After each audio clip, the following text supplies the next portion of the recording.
الحمد لله رب العالمين، والصلاة والسلام على أشرف الأنبياء وسيد المرسلين سيدنا ومولانا محمد وعلى آله وأصحابه أجمعين. اللهم صل على سيدنا محمد النبي الأمي الهاشمي وعلى آله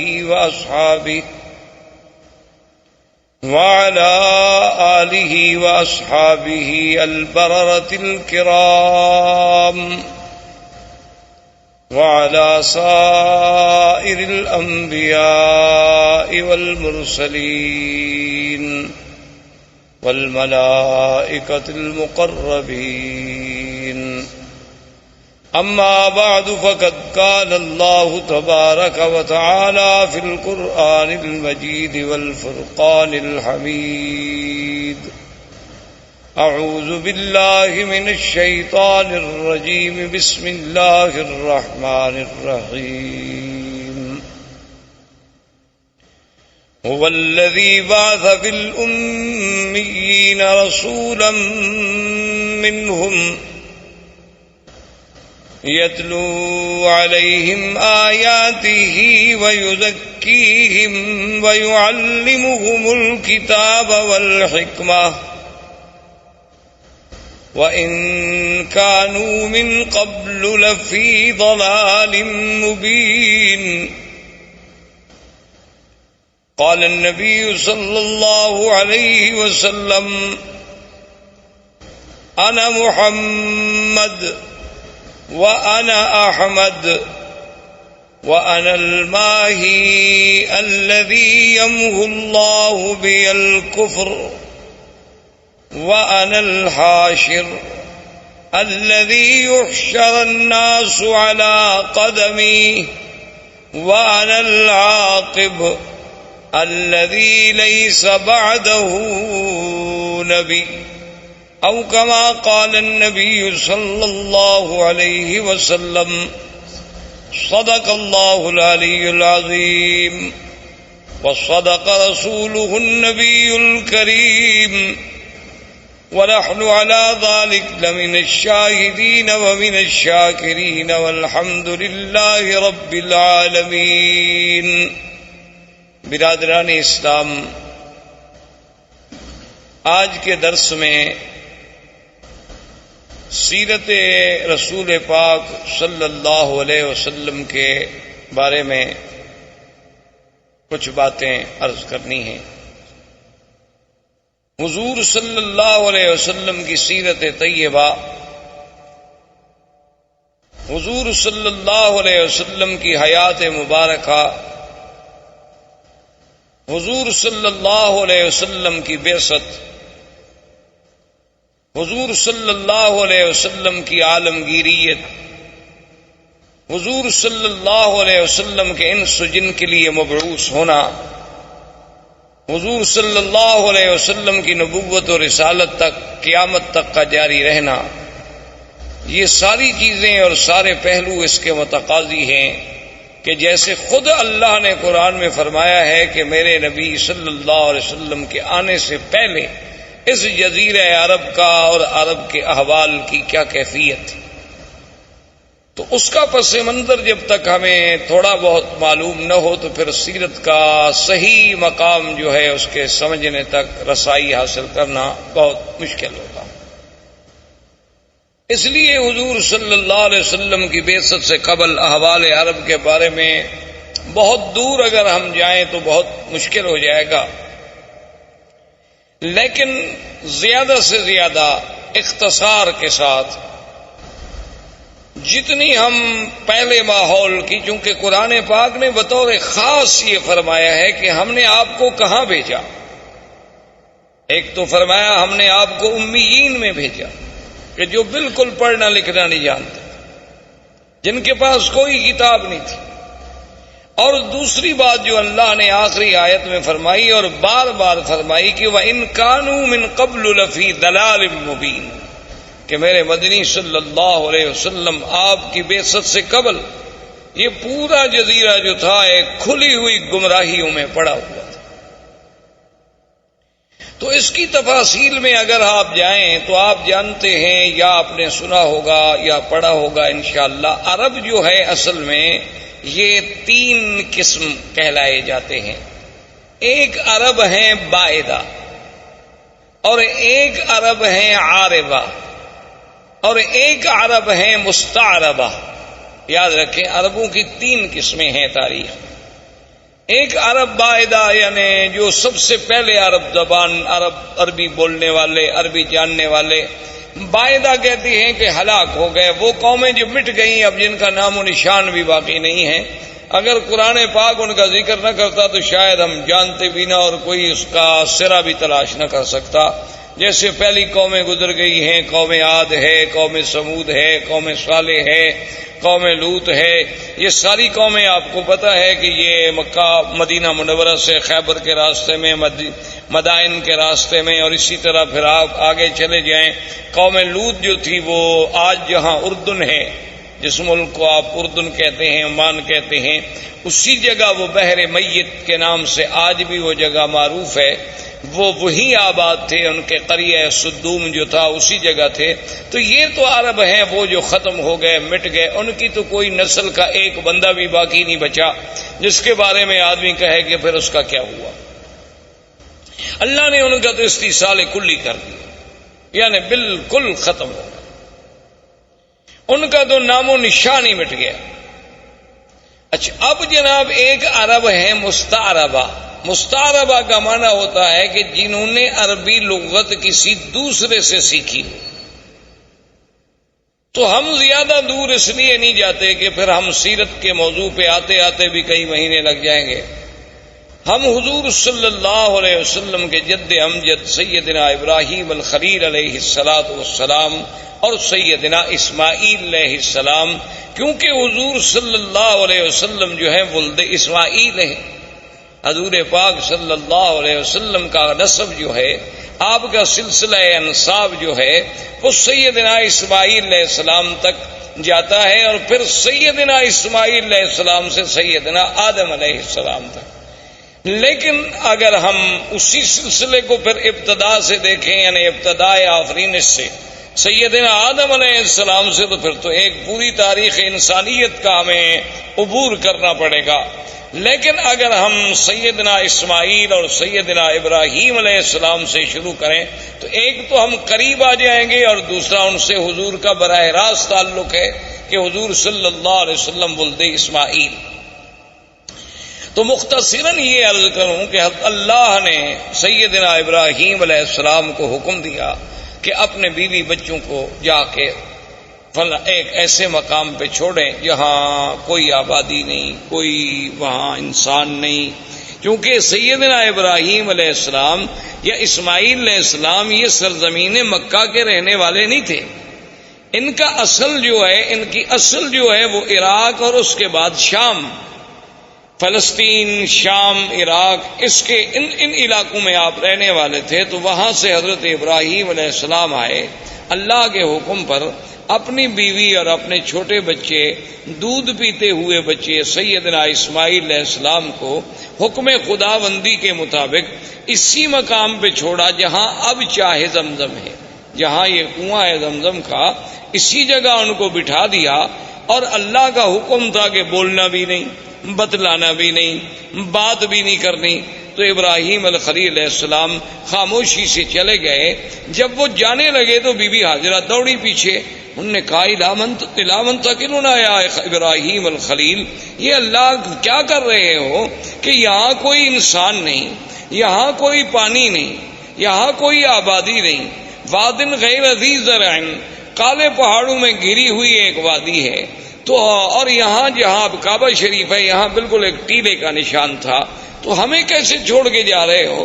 ابراہیم علیہ السلام خاموش ہیں چونکہ اللہ کا حکم نہیں جواب دینے کا.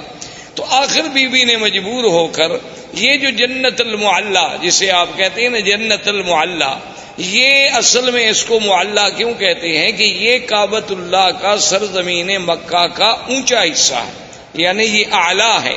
اعلیٰ معنی بلند، اور یہ جو ہے اسفل، یہ مسفلہ جس کو آپ کہتے ہیں محلہ مسفلہ، اس کو مسفلہ کیوں کہتے ہیں کہ یہ اسفل ہے، یہ یعنی نیچے والا حصہ ہے، اور وہ جانب اعلیٰ ہے۔ اسی لیے جب بھی مسیال، جب بھی سیل آتے ہیں تو اوپر سے پانی گرے گا اور اسی مسیال سے، مسفلہ سے ہوتا ہوا پھر نیچے چلا جائے گا طریق ریس سے۔ تو یہ اعلیٰ جانب تھی، تو اسی لیے وہ جو قبرستان ہے اس کو مومنین کی وجہ سے جنت کا لقب ملا اور جنت المعلی کہلایا۔ تو اس مقام تک بی بی صاحبہ دوڑتی آئیں ابراہیم علیہ السلام کے پیچھے، اور ابراہیم علیہ السلام اونٹنی پہ سوار تھے اور خاموش ہو کے جا رہے۔ تو بی بی نے کہا کہ ایک بات تو بتاؤ، اللہ امرک بہذا، کیا تمہیں تمہارے خدا نے یہ حکم دیا ہے یا تم خود ہم سے ناراض ہو؟ بھئی خاوند جو اپنے بچوں کو چھوڑ دے کو وجہ تو ہوگی نا، اپنی بیوی بچوں کو چھوڑ کے جا رہے ہیں، اور چھوڑ بھی ایسی جگہ جا رہے ہیں نا، یہ تو نہیں کہ ان کو سسرال میں بھجوا دیا، بچوں میں بھجوا دیا، کسی بھائی کے گھر میں بھجوا دیا، ایک ایسے مقام پہ چھوڑ دیا کہ بعدن غیرت ادھر ہیں جہاں کچھ بھی نہیں۔ تو جب انہوں نے یہ کہا تو اللہ نے حکم دیا کہ جواب دے، تو آپ نے فرمایا ان اللہ امرنی، اللہ نے مجھے حکم دیا ہے، میں اللہ کے حکم کے بغیر تمہیں نہیں چھوڑ کے جا رہا۔ تو اب بی بی کے قدم رک گئے، اور علماء نے لکھا ہے کہ بی بی نے فرمایا کہ اذن لا یزیئنا، اور ایک روایت میں یہ بھی آتا ہے کہ بی بی نے کہا حسبنا اللہ ونعم الوکیل، کہ اب تم خلیل جاؤ، ہمیں بھی اللہ کافی۔ اگر اللہ نے حکم دیا ہے نا تو پھر اللہ ہمیں ضائع نہیں کریں گے، کیونکہ اگر اللہ نے حکم دیا ہے کہ ان کو یہاں چھوڑ دو، تو اگر اللہ ہمیں مارنا چاہتے تو وہیں فلسطین میں مار دیتے، اللہ ہمیں کچھ سزا دینا چاہتے تو وہیں شام کے علاقے میں دی جا سکتی تھی۔ تو اس مقام پہ چھوڑنے کا جو حکم تمہیں تمہارے رب نے دیا ہے، تو اذن لا یزیئنا، اب وہ خدا ہمیں ضائع نہیں کریں گے۔ اور ایک روایت میں ہے کہ بی بی کی زبان مبارک سے جو کلمہ نکلا وہ کلمہ تھا حسبنا اللہ ونعم الوکیل۔ تو اس لیے آپ بھی ویسے اس کلمے کو یعنی ہر مشکل میں، کیونکہ اس کی وجہ یہ ہے کہ جب حضرت خلیل کو آگ میں ڈالا گیا ان کی زبان سے بھی یہی کلمہ تھا حسبنا اللہ ونعم الوکیل۔ اور جب جنگ احد میں صحابہ پر دشمنوں نے حملہ کیا اور یہ کیفیت تھی کہ ذاقت علیہم الارض بما رحبت، اللہ کی وسیع سرزمین تنگ ہو گئی، یعنی بالکل اب یقین ہو گیا ہلاکت کا، اس وقت بھی صحابہ کی زبان سے نکلا حسبنا اللہ ونعم الوکیل۔ سیدہ عائشہ صدیقہ رضی اللہ تعالی عنہا پہ جب تہمت لگی، اتنا بڑا الزام لگا امہات المؤمنین پہ، عصمت رسول پاک پہ، تو جب سب سے پہلے بی بی کو خبر ملی کہ آپ پر یہ الزام لگا ہے، تو بی بی کی زبان سے نکلا حسبنا اللہ ونعم الوکیل۔ تو اس لیے علماء نے اس پر بڑی کتابیں لکھی ہیں، القول الجمیل فیما جاء فی فضل حسبنا اللہ ونعم الوکیل۔ تو ہر مصیبت میں اور ہر مشکل میں، ظاہری مشکلات، باطنی مشکلات، دنیاوی مشکلات، نوکری کی مشکلات، دشمنوں کی مشکلات، اگر اس کو آدمی یقین کامل سے پڑھے تو اللہ تبارک و تعالیٰ کی رحمت سے، کیونکہ جس نے پڑھا ہے اس کی اللہ نے مشکل حل فرما دی ہے۔ تو اس لیے علماء نے لکھا ہے کہ یہ کلمہ مبارک ایک اکسیر ہے، یعنی ایک ایسا ہے کہ جس چیز کو لگاؤ سونا بنا دے، لیکن شرط یہ ہے کہ اس پر ایقان ہو، ایمان ہو، یقین ہو، اور پھر پڑھنے کے لیے کوئی حد نہیں، وضو ہے نہیں ہے، ڈیوٹی پہ ہیں آپ، چل رہے ہیں، گھر میں ہیں، بیٹھے ہیں، جب یاد آیا تو پڑھ لیا۔ اور جس مشکل کے لیے پڑھیں گے اللہ کی رحمت سے فانقلبوا بنعمت من اللہ وفضل لم یمسسہم سوء، اللہ نے فرمایا کہ جب میرے مدنی کے صحابہ نے اس کلمے کو پڑھا تو ہم نے پھر ان کو نعمتوں کے ساتھ واپس لوٹایا، ان کو ذرا سی بھی پھر ہم نے تکلیف نہیں پہنچنے دی۔ تو اللہ تبارک و تعالیٰ کے یہ کلمہ مبارک بی بی کی زبان سے بھی علماء نے لکھا ہے کہ نکلا، اور بی بی واپس آ گئی۔ اب بڑا تفصیل کا واقعہ ہے کہ بی بی آئیں، پھر چھوٹا بچہ ہے، اور یعنی اندازہ کریں آپ کہ کتنا خوف و خطر ہے۔ تو شام جب ہونے لگی تو ہر طرف سے جنگلی درندوں کی آوازیں، کہیں سے شیر کہیں سے بھگیاڑ، کہیں سے کچھ جنگلوں کی درندوں کی آوازیں آ رہی ہیں، اور چھوٹا سا بچہ ہے، چھوٹی سی مشکیزہ ہے، کچھ ستو ہے، کچھ چنے ہیں، یہ آپ کا سارا زاد سامان ہے اور زاد راہ ہے۔ تو مورخین نے لکھا ہے کہ بی بی صاحبہ شام کو جب اندھیرا چھا گیا تو ایک لکڑی لے کے کھڑی ہوئیں، اور انہوں نے سارے علاقوں کی طرف توجہ کر کے خطاب کیا کہ اے جنگل کے درندوں، یہاں انسان تو کوئی نہیں جن کو میں خطاب کروں، لیکن ایک بات یاد رکھ لو کہ میں ایک اللہ کے نبی خلیل کی بیوی ہوں اور اسماعیل کی اماں ہوں۔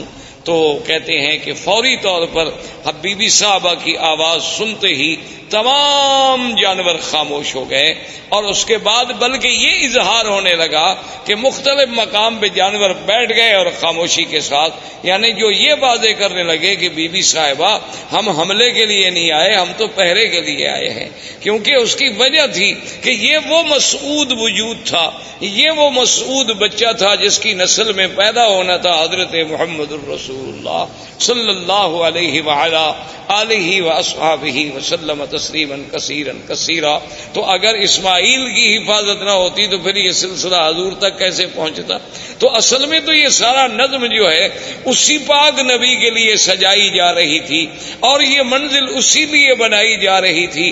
کہیں آپ نظر ڈالیں، کہیں آسمانوں پہ پہرے ہیں، کہیں کعبۃ اللہ کو بنایا جا رہا ہے، کہیں ابراہیم کو ہجرت پہ بھیجا جا رہا ہے، کبھی ان سے بچے چھڑوائے جا رہے ہیں۔ تو یہ ساری چیزیں جب ان پہ نظر ڈالیں گے تو محسوس ہوگا کہ یہ ساری محفل جس کے لیے سجائی جا رہی تھی وہ آنے والے تھے حضرت محمد الرسول اللہ صلی اللہ علیہ وعلا آلہ واصحابہ وسلم تسلیما کثیرا کثیرا۔ تو اب جناب سیدنا اسماعیل علیہ السلام کا پانی ختم ہوا، بی بی صاحبہ صفا مروہ پہ دوڑی، صفا پہ چڑھی، مروہ پہ گئیں، مروہ پہ چڑھی، صفا پہ پہنچی اور 7 چکر لگائے۔ تو اللہ پاک کو یہ دوڑنا اتنا پسند آیا کہ مسعی جو ہے اس کو قیامت تک کے لیے شاعر اللہ قرار دے دیا گیا۔ اب جناب بی بی کے کان میں آواز آئی کہ جاء الغوث، کہ اللہ کی مدد آ گئی۔ بی بی نہ گھبرائیں۔ تو بی بی صاحبہ کھڑی ہو گئی، انہوں نے کہا کون ہو آواز دینے والے، سامنے آؤ۔ خیر سامنے کوئی پھر آواز آئی کہ بی بی صاحبہ نہ گھبرائیں، اللہ کی مدد آ گئی، اور اللہ نے حکم دیا کہ جبریل جس جگہ اسماعیل علیہ السلام کے پاؤں ہیں نا اسی جگہ جا کے پر مارو۔ تو یہاں آ کر حضرت جبریل علیہ السلام نے اپنا پر مارا اور یہاں سے چشمہ زمزم کا پانی نکلا۔ تو یہ زمزم کا پانی جو ہے اس میں اب آپ دیکھیں یعنی کئی نعمتیں شامل ہو گئیں۔ ایک تو یعنی جبریل علیہ السلام کا پر ہے، اور دوسرا اللہ کے نبی اسماعیل کے پاؤں ہیں، اور تیسرا اس میں ایک بڑی نعمت ملی ہے کہ حضور صلی اللہ علیہ وسلم نے آمنہ کے لال نے جب پیا تو آپ نے پینے کے بعد پانی بچا کے برتن میں ڈالا اور اپنا لعاب مبارک ڈالا، اور اس کے بعد حکم دیا کہ اس کو بھی زمزم میں ڈال دو، تاکہ وہ اسماعیل سے جو سلسلہ ہے نبوت کا جیسے زمزم ہے اسی طرح وہ سلسلہ بھی جڑ جائے کہ قیامت تک امت کو زمزم ملے کہ اللہ کے فرشتے کا پر ہو، میرے دادے کے پاؤں ہوں اور محمد مدنی کا لعاب ہو۔ اس لیے علماء نے لکھا ہے کہ زمزم کا پانی جو ہے وہ جنت کے پانی سے افضل ہے، حوض کوثر سے افضل ہے، یعنی جنت کی نہروں سے افضل ہے۔ انہوں نے کہا اس کی وجہ یہ ہے کہ جنت کی نہریں تو اللہ کے حکم سے پیدا ہو گئی نا، کن ہو جا بس ہو گئی، اور اسباب کی حد تک تو وہاں کوئی چیز نہیں، حکم دیا گیا کہ جنت بن جا، بن گئی، حکم دے دیا نہریں جاری ہو جائیں، ہو گئی۔ لیکن یہاں تو اسباب بھی ہیں کہ 2 نبی اکٹھے، ایک رسول نوری ہے جبریل، وہ بھی رسول ہے، قاصد ہے اللہ کا، اور ایک پیغمبر حضرت اسماعیل، اور تیسرے پیغمبر سیدنا محمد الرسول اللہ۔ تو ان سب چیزوں کے جمع ہونے سے زمزم کو جو فضیلت ملی وہ جنت کے پانی سے بھی زیادہ بڑھ گئی۔ تو اس لیے علماء نے لکھا کہ جب معراج پہ جانے سے قبل حضور پاک کا سینہ مبارک کھولا گیا تو ہر چیز جبرائیل جنت سے لائے لیکن پانی زمزم سے لیا، جو دلیل تھی اس بات کی کہ پانی زمزم کا افضل ہے، ورنہ اگر اور کوئی پانی افضل ہوتا تو وہاں سے پانی لانا جبریل کے لیے کیا مشکل تھا۔ جنت سے جب تستم من ذہب، سارا سامان جنت سے لائے، آپریشن کے سامان سارا جنت سے لائے، ٹانکے لگانے کے لیے دھاگا سارا جنت سے آیا، ہر چیز جنت سے لائی گئی، لیکن پانی زمزم کا استعمال ہوا کیونکہ افضل رسول کا افضل دل جو تھا وہ افضل پانی سے دھل سکتا تھا، تو اس لیے اللہ تبارک و تعالی نے اس پانی کو ایک شرف بخشا۔ اب اتفاق یہ ہوا کہ یمن کے علاقوں میں ایک تھی سد معارب، سد کہتے ہیں بند، جیسے بڑا بند ہوتا ہے نا جی، جیسے آپ ڈیم بناتے ہیں اور آگے بند لگاتے ہیں، تو انہوں نے بھی ایک بہت بڑی سد بنائی تھی، جیسے سد اسکندری، جیسے سد یاجوج ماجوج، جیسے آپ سمجھیں دیوار چین، اسی طرح ان کی ایک سد معارب کہلاتی تھی۔ وہ اتفاق کی بات ہے کہ ٹوٹ گئی۔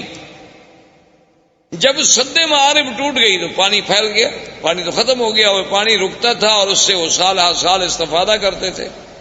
تو جب پانی ختم ہو گیا تو اب یمن کے قبائل جو تھے وہ نکلے مختلف علاقوں میں آباد ہونے کے لیے کہ ہم کہاں جائیں۔ وہاں سے چلتے چلتے قبائل آئے کہ پانی ڈھونڈیں، کسی ایسی جگہ جائیں گے جہاں ہمیں پانی ملے تاکہ وہاں ہم رہ سکیں، رہائش کر سکیں، کیونکہ پانی اگر نہ ہو تو آدمی زندہ نہیں رہ سکتا۔ اللہ نے قرآن پاک میں بھی یہ بات واضح فرما دی کہ وَجَعَلْنَا مِنَ الْمَاءِ كُلَّ شَيْءٍ حَيٍّ، اللہ نے فرمایا ہم نے ہر چیز جاندار کی جان جو ہے وہ پانی کے ساتھ معلق رکھی، اسی پانی سے ہم نے اس کو زندہ کیا۔ تو پانی وجہ حیات ہے، پانی مردہ زمینوں کی حیات ہے، مردہ انسانوں کی حیات ہے۔ تو ڈھونڈتے ڈھونڈتے قبیلہ جرہم، یہ یمن کا قبیلہ تھا اور یہ عرب تھے، بنو جرہم جو تھے یہ تو خالص عرب تھے کیونکہ یہ تو یمن سے تھے۔ تو یہ قبیلہ جرہم جو ہے پانی تلاش کرتے کرتے کرتے جب مکہ مکرمہ کے قریب آیا تو دیکھا کہ کچھ پرندے اڑ رہے ہیں۔ اچھا یہ قاعدہ ہے کہ جہاں پانی ہو تو وہاں پھر پرندے آتے ہیں، ان کو بھی احساس ہوتا ہے کہ کوئی ہمیں پانی والی جگہ ملے۔ تو انہوں نے جب پرندوں کو اڑتے ہوئے دیکھا تو قبیلہ جرہم نے آپس میں مشورہ کیا، انہوں نے کہا کہ بھئی یہاں تو ہم نے کبھی پرندے اڑتے نہیں دیکھے، یہ کیا ہے، تلاش کیا جائے، اپنے آدمی بھیجے۔ تو انہوں نے کہا کہ ہاں وہاں تو پانی ہے، ایک بڑا چشمہ ہے اور وہاں ایک بوڑھی عورت بھی بیٹھی ہے اور ایک بچہ بھی ہے۔ تو انہوں نے کہا کہ ٹھیک، وہ قبیلے کا قبیلہ سارا یہاں پہنچا۔ لیکن اس زمانے میں ان کے اندر کچھ اخلاق ہوتے تھے، یعنی باوجود اس کے کہ عرب میں یہ قتل قتال لڑائی یہ سب چیزیں بڑی عام تھی، لیکن پھر بھی کچھ ضوابط تھے، کچھ اصول تھے۔ تو وہ جب آئے تو انہوں نے بی بی صاحبہ سے کہا کہ بھی ہم پانی کی تلاش میں یمن سے نکلے ہیں، اب آپ خود اندازہ کریں کہ یمن سے چلتے چلتے ہم مکہ پہنچے اور یہاں ایک چشمہ ہے، تو آپ اگر ہمیں اجازت دیں کہ ہم اس چشمے کے قریب رہ جائیں تو آپ کی بڑی مہربانی ہوگی۔ تو بی بی صاحبہ کو بھی اللہ نے عقل دیا، انہوں نے فرمایا کہ ہاں آپ یہاں رہ سکتے ہیں، لیکن پانی پر آپ کا حق نہیں ہوگا، پانی ہمارا، اس پر حق جو ہے میرا اور میرے بیٹے کا ہوگا۔ پانی آپ لے سکتے لیکن یہ کنواں آپ کا ملک نہیں سمجھا جائے گا، اس پر ہمارا ہی کنٹرول ہو، ہمارا ہی تسلط ہو۔ انہوں نے کہا کہ جی بالکل ٹھیک ہے، ہم مانتے ہیں۔ اور ایک روایات تاریخ میں یہ بھی آتا ہے کہ بی بی نے کہا کہ بھی اس کا کچھ آپ ہمیں معاوضہ بھی دیں گے، آخر پانی کا فائدہ جو آپ اٹھائیں گے۔ تو انہوں نے کہا کہ ہم وہ بھی دیں گے۔ تو یہاں سے پھر قبیلہ جرہم جو تھا یہاں آباد ہو۔ جرہم قبیلے کی آبادی کے بعد حضرت اسماعیل علیہ السلام جوان ہوئے تو ان کی شادی بھی جرہم قبیلے سے ہوئی۔ جب ان سے ہوئی تو اب حضرت اسماعیل علیہ السلام نے عربی زبان جو تھی وہ جرہم سے سیکھی، اس وجہ سے آپ جو ہیں عرب مستعربہ کہلائے کہ آپ کی اپنی زبان مبارک عرب نہیں تھی، بلکہ آپ نے عربی جو تھی وہ جرہم سے سیکھی۔ اب زبان جو ہے اس پہ قابو ہو گئے، اور حضرت اسماعیل علیہ السلام کی عمر مبارک جو ہے جب 16 سال کی تھی، اللہ نے اس حضرت ابراہیم الخلیل علیہ السلام کو حکم دیا، وہ آئے اور بنائے کعبہ کا حکم ملا کہ یہاں اللہ کا گھر بنائیں۔ تو ابراہیم علیہ السلام نے اس کعبے کی اللہ کے حکم سے بنیاد رکھی، اور بنیاد اسی قواعد پہ رکھی گئی جو آدم علیہ السلام نے قواعد رکھے تھے اللہ کے حکم سے۔ اب ایک تاریخ میں یہ آتا ہے کہ ابراہیم علیہ السلام نے پوچھا کہ اللہ آپ کا حکم ہے کہ میرا کعبہ بناؤ، لیکن مجھے پتہ نہیں کتنا طول ہے، عرض ہے، کتنا کعبہ ہے، کہاں دیواریں ہوں گی۔ وہ تو ایک ٹیلا تھا نا جی، بارشیں آتی اور فلڈ آتے اور سیل آتی، سیلاب آتے اور چیزیں یہاں پھینک کے چلے جاتے، تو بنتے بنتے بہت بڑا ٹیلا بن گیا۔ تو اللہ نے حکم دیا کہ ہم آسمان پر بادل کا ایک ٹکڑا بھیجتے ہیں، جہاں جہاں بادل کا سایہ ہو سمجھ لو گی یہ جگہ کعبہ ہے، اور جہاں سایہ نہیں ہوگا تو وہ جگہ کعبہ نہیں، اسی جگہ تم نشان لگا لو۔ تو کعبۃ اللہ کے اوپر ایک سایہ ایسے جیسے سائبان کھڑا ہو جاتا ہے، یعنی وہ کھڑا ہو گیا، اور حضرت اسماعیل علیہ السلام، حضرت ابراہیم اور اسماعیل علیہ السلام نے نیچے کعبۃ اللہ کے نشان لگا۔ دیکھیں نا کہ آج 1400 سال کے بعد دنیا ترقی کرتی ہے نا جی، کہ جوی نقشہ، کہ بھئی ہم ہیلی کاپٹر پہ بیٹھ کے یا فضاؤں سے بیٹھ کے یا چھوٹے جہازوں پہ بیٹھ کے اوپر سے وہ کسی علاقے کا کسی شہر کا نقشہ بناتے ہیں، لیکن اللہ نے اپنے کعبے کے لیے تو 4000 سال پہلے سے نقشے کا انتظام فرما دیا کہ بھی اس کی پیمائش دیکھنی ہے، طول و عرض دیکھنا ہے۔ اور ان کے فوٹو تو غلطی بھی کر سکتے ہیں، لیکن وہ تو سایہ اتنا صحیح تھا کہ اس میں جب ابراہیم علیہ السلام نے کھودا تو نیچے حضرت آدم علیہ السلام کی بنیادیں مل گئی، تو اس پر وہ کعبۃ اللہ کی جو ہے وہ تعمیر۔ اب جو مقام ابراہیم ہے اس کے بارے میں دو چیزیں ملتی ہیں ہمیں تاریخ۔ ایک تو صحیح روایات جو ہیں وہ یہ ہیں کہ جب دیواریں اونچی ہو گئی تو اب ابراہیم علیہ السلام کے لیے مشکل تھا نا جی کہ اوپر پہاڑ پہ، دیواروں پہ، چٹانوں پہ کیسے پہنچائیں، کیسے پتھر کیسے لگائیں، نیچے والے تو اٹھا کے رکھ دیے نا جی، لیکن جب جگہ اونچی ہو گئی تو ضرورت تھی نا کہ کوئی ایسی چیز ہو جو ہمیں اوپر لے جائے۔ اب اس کے لیے ضرورت یہ تھی کہ درخت کاٹے جائیں، لکڑیاں کاٹی جائیں، پھٹے بنائے جائیں، ان کو باندھا جائے اور کھڑے ہونے کا ذریعہ بنے۔ تو اللہ نے حکم دیا کہ ابراہیم الخلیل یہاں ایک پتھر ہے، اس پتھر پہ تم کھڑے ہو جاؤ، اور یہ تمہارے حکم کے ہم نے تابع کر دیا ہے، اس کو آپ حکم دیں گے یہ اونچا ہو جائے گا، اور حکم دیں گے تو خود بخود یہ نیچے چلا جائے۔ یعنی آپ دیکھیں نا آج کرینوں کے جو تصور ہیں، مشینری کے جو تصور ہیں کہ آپ کے بٹن سے ضرورت کے مطابق اوپر ہوں گی نیچے ہوں گی، لیکن اللہ تبارک و تعالیٰ کے کمال قدرت دیکھیں اور انبیاء کے معجزات دیکھیں کہ نہ تو کوئی مشینری لگائی گئی، نہ وہاں کوئی موٹر لگائی گئی، نہ کوئی بجلی کا انتظام کیا گیا، بس پتھر کو حکم دے دیا کہ جو میرا نبی کہتا ہے مانو، پتھر تابع ہو گیا، بات ختم ہو گئی۔ اللہ تبارک و تعالیٰ چاہے تو داؤد علیہ السلام کے پتھر تابع کر دیں، اللہ چاہے تو ابراہیم علیہ السلام کے تابع کر دیں، تو ابراہیم علیہ السلام کھڑے ہو جاتے، پتھر اوپر ہو جاتا، پھر نیچے ہو جاتا، اور اس پر حضرت ابراہیم علیہ السلام کے قدموں کے نشان پڑ گئے۔ ویسے آپ کو بھی کبھی دھوکہ ضرور لگا ہوگا، آپ جب دیکھتے ہوں گے مقام ابراہیم کے پتھر کے بھئی اتنا چھوٹا پاؤں اور اندر کیسے پورا چلا گیا۔ یہ پورا اندر نہیں تھا، یہ تو اصل میں یہ ہے کہ یوں پتھر تھا نا، تو آپ نے جب پاؤں رکھا تو پاؤں کا نشان لگ گیا اندر تھوڑا سا، یہ بعد میں تو ہم نے چوم کے چاٹ کے الحمدللہ اس کو نیچے پہنچایا۔ یہ ہماری اپنی مہربانیاں ہیں، یعنی باقی جو ہم نے محنت کی ہے نا، جو روزانہ ہاتھ جو لگاتے رہے ماشاءاللہ، جیسے حضرت سلمان فارسی رضی اللہ تعالیٰ عنہ کے باغ میں جو کھجوریں تھیں تو ہمارے حاجیوں نے ماشاءاللہ ان کو سینے لگا کے کھجور آدھی ختم ہو گئی، اور نتیجہ یہ نکلا کہ آخر وہ کھجوریں بوسیدہ ہو گئیں اور وہ گر گئیں۔ تو ہماری قوم تو ان چیزوں کی ماشاءاللہ بہت ماہر ہے، اللہ تبارک و تعالیٰ کی مہربانی ہے کہ وہ جناب اس نے جو ہاتھ لگانا شروع کیا اور یوں چاٹنا شروع کیا، دیکھا نہیں کہ کڑے جن میں غلاف کعبہ باندھا جاتے ہیں ان کو ہر 2 سال کے بعد بدلنا پڑتا ہے، یہ اس کو بھی پکڑ کے ہلا رہے رہتے ہیں اور وہ بھی گس جاتے ہیں وہاں، کیونکہ ہر وقت جو ایک آدمی نے پکڑا ہوا ہو تو کیا کرے آدمی۔ تو بہرحال تو مقام ابراہیم اس پتھر کا نام۔ اچھا اللہ کی شان دیکھیں، یہ مقام ابراہیم جہاں اب ہے یہاں نہیں تھا، یہ مقام ابراہیم جو ہے بالکل کعبۃ اللہ کی دیوار کے ساتھ تھا، کیونکہ یہ تو تعمیر میں کام لگایا گیا نا جی، اور تعمیر کے بعد وہیں اس کو چھوڑ دیا گیا، اس کو دور لانے کی تو کوئی وجہ ہی نہیں تھی۔ اب بھی آپ نے دیکھا ہوگا کعبۃ اللہ کے دروازے کے پاس اگر آپ دیکھیں نا تو بنیادوں پر ایسے پتھروں کے تھوڑے تھوڑے نشان ہیں۔ دراصل یہ وہ مقام ہے جہاں جبریل علیہ السلام نے کھڑے ہو کر حضور کو نماز پڑھائی، یہ مقام امامت جبریل علیہ السلام ہے۔ کعبۃ اللہ کا دروازہ جہاں ختم ہوتا ہے تو نیچے آپ ذرا بنیاد پر نظر ڈالیں تو وہاں آپ کو ایسے 4-5 ٹکڑے پتھروں کے عجیب عجیب سے لگے ہوئے نظر آئیں گے اس کی بنیاد میں. تو یہ وہ جگہ ہے جہاں سیدنا آقا انعامدار سرکار دو عالم صلی اللہ علیہ وسلم کو جبریل نے نمازیں پڑھائیں، 5 اول وقت میں اور 5 آخر وقت میں. تو یہ بھی وہ نشان جو تھا رکھا گیا. اچھا، اسی کے ساتھ اب تو مطاف مبارک کو ٹھیک کیا گیا. پہلے آپ نے دیکھا ہوگا چھوٹا سا ایک نشان لگتا تھا کہ جیسے یہاں کچھ جگہ نیچی ہے. تو یہ وہ جگہ تھی جہاں کعبۃ اللہ کے لیے مٹی اور گارا بنایا جاتا تھا کعبۃ اللہ کی دیواروں کو لگانے کے لیے. تو یہ وہ مقام تھا جہاں سیدنا ابراہیم علیہ السلام نے مٹی بنائی اور اس کا پانی ڈالا تاکہ پتھروں کو جمانے کے لیے اس مٹی سے فائدہ اٹھایا جا سکے.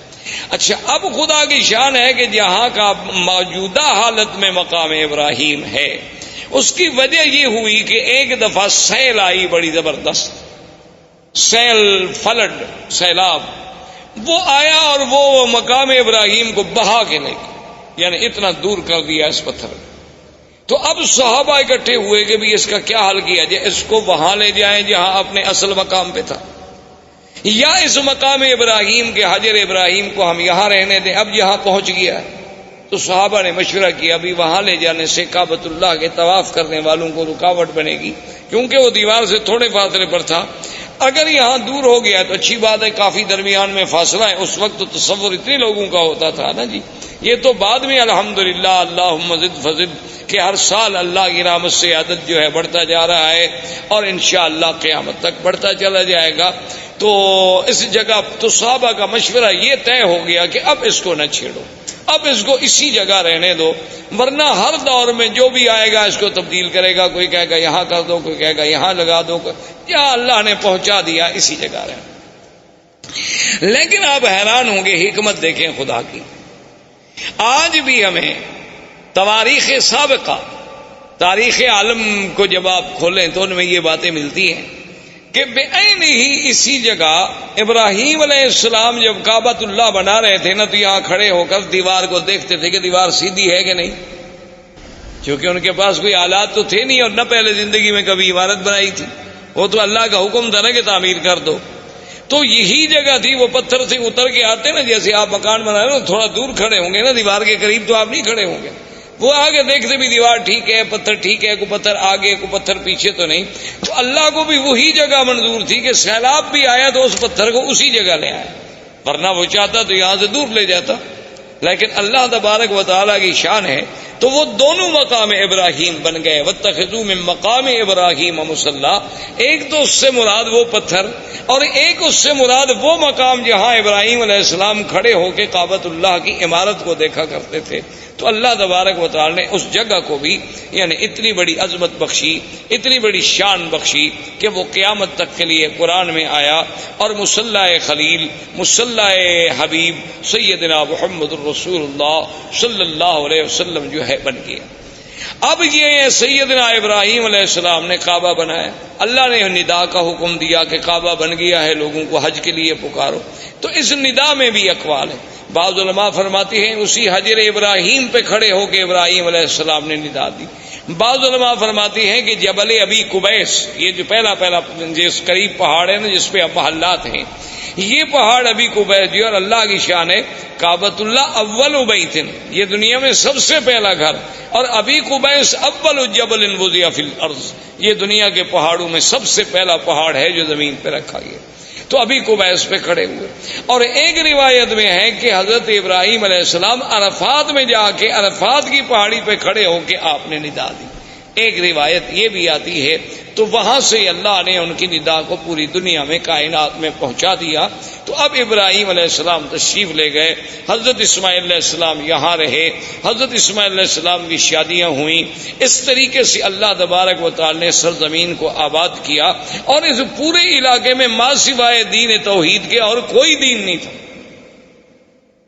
یعنی سب لوگ جو تھے وہ ملت ابراہیم، سب لوگ جو تھے وہ دین ابراہیم پہ تھے، اور کوئی شرک نہیں، کوئی بے دینی نہیں، کوئی احداث نہیں، کیونکہ ان علاقوں کو تو دین ملا ہے. اسی وجہ، یہی تو وجہ تھی نا کہ ہر آدمی یہ کہتا تھا کہ میں ملت ابراہیم پہ ہوں. یہودیوں کا بھی دعویٰ کہ ہم ملت ابراہیم، نصرانیوں کا دعویٰ کہ ہم ملت ابراہیم، مشرکین مکہ کا دعویٰ کہ ہم ملت ابراہیم پہ. آخر اللہ نے ارشاد فرمایا ما کان ابراہیم یہودیا ولا نصرانیا ولکن کان حنیفا مسلما وما کان من المشرکین. اللہ نے فرمایا کہ ابراہیم نہ تو یہودیت پہ تھے نہ نصرانیت پہ، اب وہ تو بالکل ساری دنیا سے مائل ہو کے دین اسلام دین حق پہ چلنے والے، اور نہ وہ مشرکین میں سے تھے. تو یہ سارا دین جو تھا دین توحید تھا، ملت ابراہیمی تھی. سب سے پہلے عمرو ابن لوہی ایک شخص تھا، وہ مکے کا سردار تھا اور بہت بڑا سردار. یعنی اس کی بات جو تھی نا جی مکے میں اور قبائل میں اور حول مکہ ایسے مانی جاتی تھی کہ اس کی بات کے ٹالنے کا کسی کو کوئی تصور بھی نہیں تھا. تو عمرو ابن لوہی جو ہے یہ وہ آدمی ہے جو حاجیوں کو بڑی خدمت کرتے، ان کو زمزم پلاتے. صرف زمزم خالی نہیں بلکہ اس میں اصل ملا کے شہد ملا کے پلاتے تھے حاجیوں. تو یہ عمرو ابن لوہی جو ہے یہ شام کے علاقے میں گیا تجارت کے لیے. تو وہاں اس نے ایک قوم تھی عمالقہ قوم کو دیکھا کہ ان کے پاس بت ہیں اور مختلف شکلیں ہیں، کوئی مردوں کی کوئی عورتوں کی، مختلف خوبصورت قسم کے، کوئی چاندی کے، کوئی سونے کے، کوئی لکڑی کے، کوئی مٹی کے. تو اس نے ان سے پوچھا بھی یہ کیا ہے؟ تو عمالقہ نے ان سے کہا کہ بھی یہ ہمارے خدا ہیں، آلہہ ہیں. اصل تو خدا وہی ہے بڑا، لیکن اس کو تو ہم نہ دیکھ سکتے ہیں نہ اس سے ہم بات کر سکتے ہیں. تو آدمی کا کم سے کم مرکز محبت، مرکز نظر، مرکز توجہ کوئی ایسا تو ہو جو ہمیں نظر آئے. وہ تو ہمیں نظر بھی نہیں آتا. تو اس لیے یہ چھوٹے چھوٹے خدا ہیں. جب ہم مشکل میں ہوتے ہیں تو ہم آ کر ان کو پوجتے ہیں، ان کی عبادت کرتے ہیں، اور پھر ان کی عبادت سے جن کی یہ تصویریں ہیں، تماثیل ہیں، وہ ہم سے خوش ہوتے ہیں، وہ اللہ میاں کو کہہ دیتے ہیں تو ہمارا کام ہو جاتا ہے. تو یہ اصل میں چھوٹے چھوٹے ہم نے آلہہ بنا رکھے ہیں اپنے اپنے تصورات کے مطابق. اصل میں وہ آلہہ کی ابتدا جو ہے یعنی وہاں عمالقہ میں کہاں سے آئی؟ نوح علیہ السلام کے زمانے سے. اس وقت سے بت پرستی چلی آ رہی تھی. اور وہ بت پرستی کیسے آئی تھی کہ جب کوئی اللہ والا فوت ہو گیا تو اس کے پہلے فوٹو بنائے گئے، محبت کے لیے گھر میں رکھا گیا، پھر آہستہ آہستہ اس پہ پھولوں کے ہار لٹکائے گئے، پھر پرنام کیا گیا اور آخر میں سجدے شروع ہو گئے. ابتدا وہاں سے شروع. جیسے آج کل آپ دیکھتے ہیں مسلمانوں کے بھی گھر میں بھی مرشد کا فوٹو ہے، ماشاءاللہ صبح اٹھ کے زیارت فرماتے ہیں. اسی طرح بہت سارے لوگوں نے قرآن شریف کے پہلے صفحے پر اپنے مرشد کا فوٹو رکھا ہوتا ہے کہ جب تلاوت قرآن کرنی ہو تو پہلے مرشد کے فوٹو کی زیارت کرتے ہیں، بوسہ دیتے ہیں، آنکھوں سے لگاتے ہیں، پھر وہ فوٹو حکم کرتا ہے قرآن پڑھو تو پڑھتے ہیں، اگر حکم نہ کرے تو قرآن بند کر کے رکھ دیں گے، چونکہ چلنا تو مرشد کے حکم پر ہے نا، اگر وہ ہمیں حکم دیں گے تو اس طرح عمالقہ میں یہ بھی بت پرستی داخل ہو گئی. تو عمرو ابن لوہی کے دماغ میں پتہ نہیں کیا آئی کہ ایک نئی چیز ہے. تو اس نے کہا اچھا بھی ایک دو بت مجھے بھی دو تاکہ میں ان کو مکے میں لے جاؤں اور ہم بھی ادھر کعبۃ اللہ میں رکھیں گے. تو سب سے پہلا بت جو عمرو ابن لوہی لے کے آیا وہ حبل تھا، اس کا نام تھا حبل. وہ جب لے کے آیا حبل کو یہاں رکھا اور سارے مکے والوں کو بلایا کہ بھئی یہ تو ہمیں خدا مل گیا ہے. ایسے پہلے تو ہم خالی گھر میں عبادت کر رہے تھے، خدا تو نہیں تھا، تو اب سب اس کی عبادت کیا کریں. تو لوگوں نے اس کی عبادت کرنی شروع کی. اس نے باقی قبائل کو بلایا، پھر ہر قبیلے کے لیے خدا بنتا چلا گیا. کو بنو ثقیف کا، کو بنو حذیل کا، کو بنو خزاعہ کا، کو قریش کا، کو بنو ہاشم کا، سب خدا بناتے گئے.